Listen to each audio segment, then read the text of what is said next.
Hi అండి, welcome back to my channel Maruthi educational world. అందరికీ నమస్కారము. ఈ రోజు నేను చెప్పొచ్చే టాపిక్ సబ్జెక్ట్ ఏంటి అంటే అకౌంట్స్ అన్నమాట.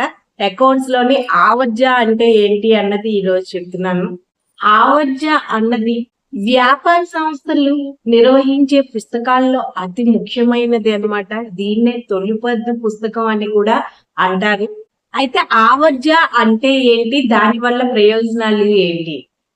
ఆవజ్జ అంటే చూడండి, వాస్తవిక ఖాతాను పరిశీలించినప్పుడు ప్రతి ఆస్తి యొక్క పుస్తక విలువను తెలుసుకోవచ్చు. అలాగే ప్రతి నామమాత్రం ఖాతా చూసినప్పుడు ఏ మాత్రకు మనం ఖర్చు చెల్లించడం అయిందో తెలుసుకోవచ్చు అన్నమాట.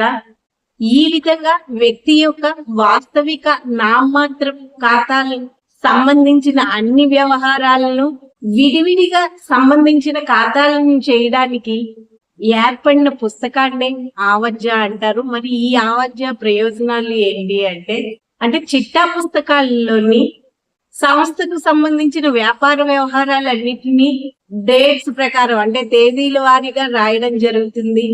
అందువల్ల ఒక ఖాతాదారుడు గురించి సంబంధించిన సమాచారం తెలుసుకోవడం అయితే కష్టము. కానీ ఆవజ్జాలో ఏమవుతుంది, ప్రతి అంశానికి ఒక ఖాతాని ఏర్పాటు చేస్తాం అన్నమాట.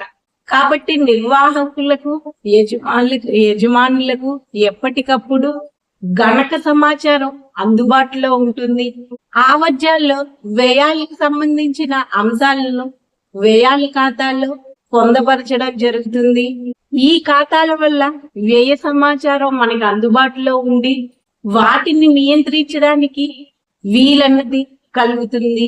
చూడండి, సంస్థ యొక్క లాభ నష్టాలు తెలుసుకోవడానికి సంవత్సరాంతంలో లాభ నష్టాల ఖాతా అన్నది తయారు చేయాలి. ఆ ఖాతాకు అవసరమైన సమాచారాన్ని అంటే అమ్మకాలు, కొనుగోళ్లు, వివిధ వ్యయాలు,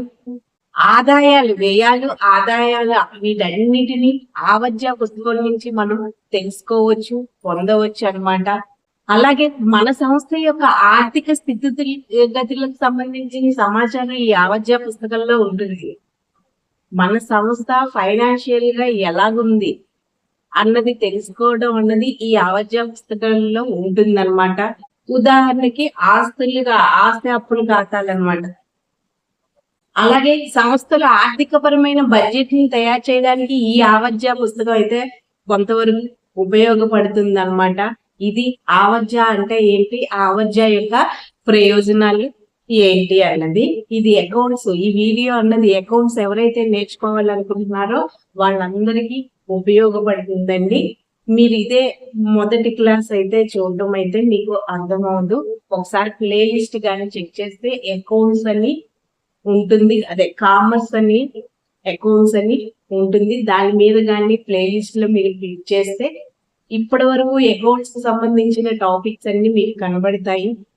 అవన్నీ చూస్తే ఈ రోజు క్లాస్ అన్నది మీకు అర్థమవుతుంది.